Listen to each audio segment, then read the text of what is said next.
everybody, it's your boy John here, speaking to you from lovely Binghamton, New York, and I'm here to talk to you about my upcoming trip to Hawaii in the summer of 2020. And remember, I booked this well in advance, so I'm getting opportunities to see flights and options that people at later stages in the booking process won't be able to see.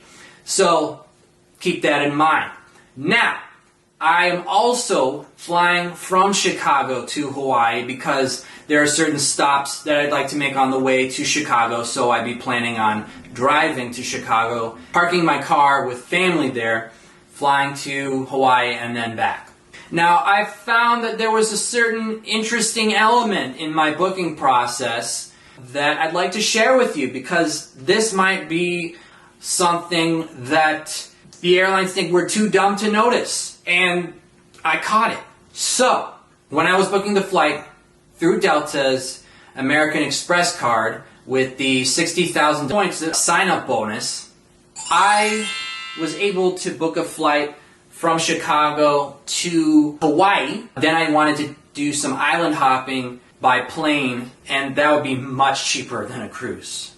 But that's a different video. So, obviously, at the east end is the big island of Hawaii, and that airport is Kailua Kona. Now, I ran into some issues when I was booking the flight from Kailua Kona to Chicago. I had 34,000 points. And when I put in the search, Kailua Kona to Chicago, the lowest amount of points that I could have used and still gotten there was 38,000.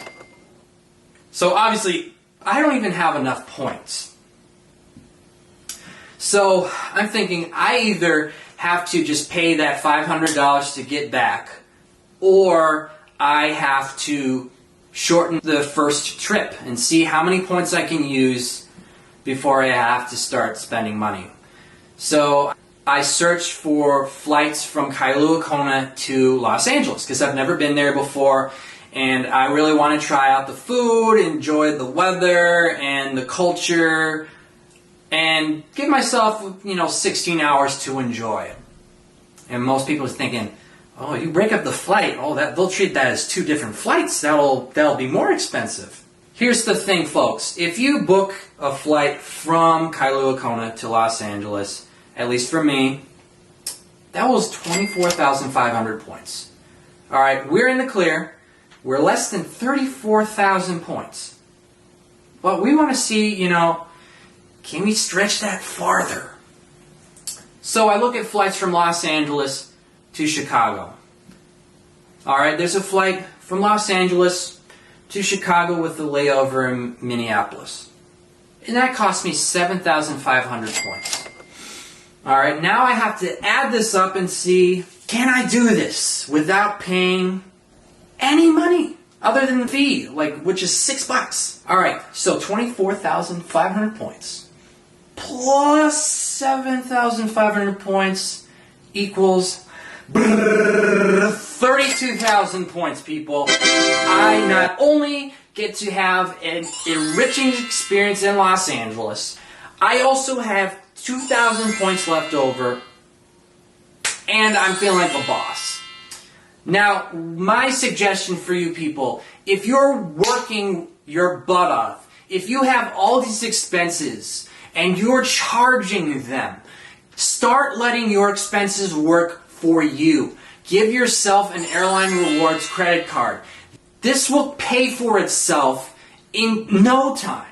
So if you are one of those people who spends at least $2,000 in 3-4 months, you can sign up for this card, no big problem. If you want to do American Airlines, you can do that as well. American Express does Delta, Citi does American. Now American and Delta and United, those legacy carriers do not have the most comfortable flights. Okay? They don't really care that much about our customer service.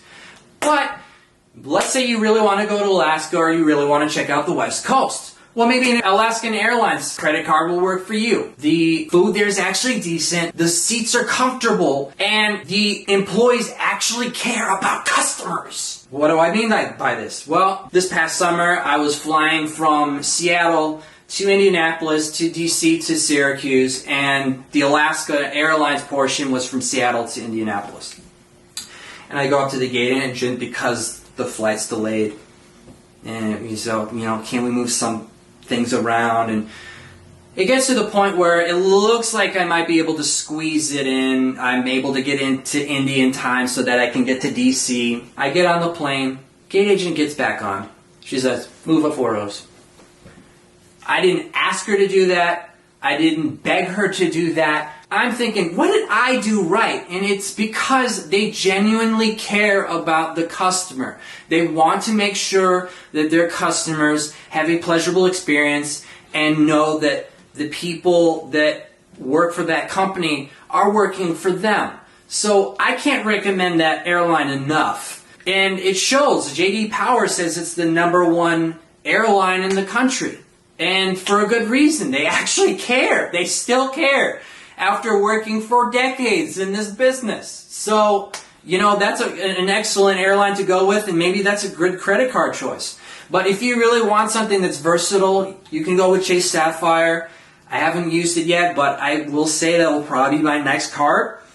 You can add a 1-to-1 ratio. That means the points that are on that card will count with, I believe, United. I think British Airways at a 1-to-1 ratio. So let's say Chase Sapphire has, 10,000 points. That's 10,000 points in United currency. That's 10,000 points in British Airways currency. Other airlines, it might take away those points, but still, you have a lot more flexibility with airlines. So please take that into account. Now, a few questions for you. What are some travel goals that you guys have? Have you ever had to make sacrifices for you to accomplish that goal? How dedicated are you to making them happen? Or are you an independently wealthy son of a gun who can buy a $90,000 cruise around the world and not understand the plight of the middle class? If you answered yes to all these questions, you probably weren't paying attention.